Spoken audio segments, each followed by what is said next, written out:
Alright, let's talk about Jared Cannonier because holy shit, the man just proved me and a whole lot of people wrong tonight.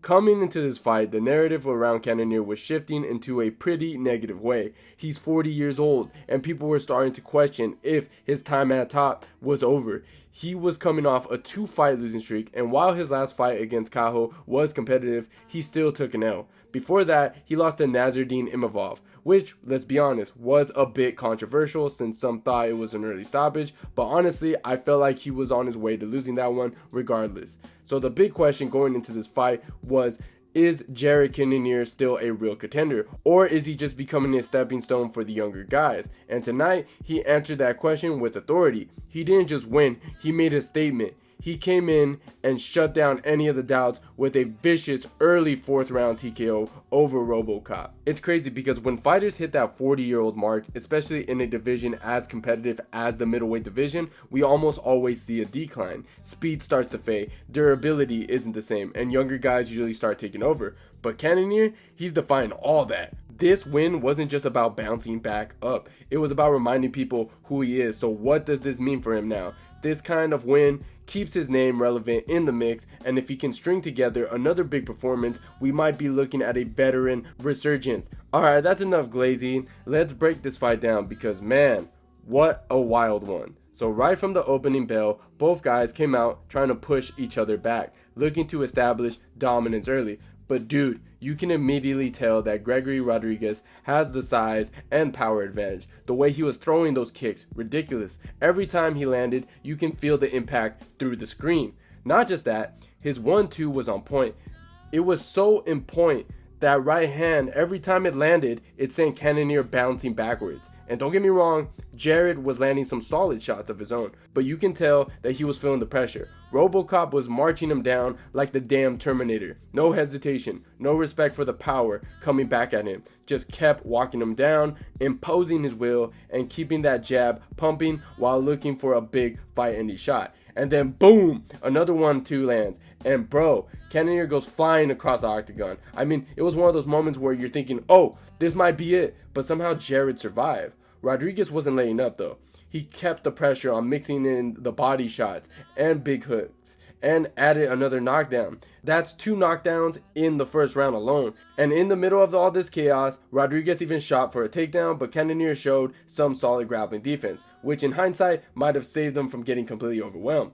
Now, when the round ended, I sat there thinking like, dude, that's got to be like a 10-8 round. Jared just got dropped twice, was clearly getting outgunned, and at a point it felt like he was getting cooked. But here's where it gets crazy. His chin is not washed because in round 2, that's when everything started to change. And not just that, it's not washed because he was able to survive the first round. Alright, so round 2 kicks off, and right away you can tell something's different. Rodrigues looks exhausted, and honestly, that kind of baffled me. I was sitting there like, damn, this dude really gassed himself out in one round because Cannonier started coming forward and man, he was landing some bombs, big clean power shots that you could see were starting to break Rodrigues down. Now, to be fair, RoboCop was still landing here and there, but the difference was that his shots didn't have the same snap, the same killer energy that he had in the first round. And this was where you could really start to see the momentum shift. Cannonier's a guy who's known for his striking and ability to stay composed under fire. You could see the confidence building with every clean shot he was landing. The pressure was flipping. Rodrigues went from being the hunter to being the hunted.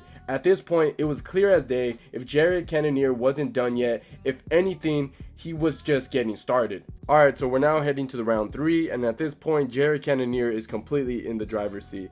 After that tough first round, he had already started turning things around in the second, and now Rodrigues is running on fumes. Cannonier senses the shift, kept pressuring forward, picking his shots with sniper-like accuracy. His confidence was growing, and his power shots were landing clean. Rodrigues, to his credit, was still throwing back, still dangerous, still landing some solid shots here and there, but you can just tell he didn't have the same energy that he had in the first round. The pressure, the pace, and the damage were all starting to take their toll.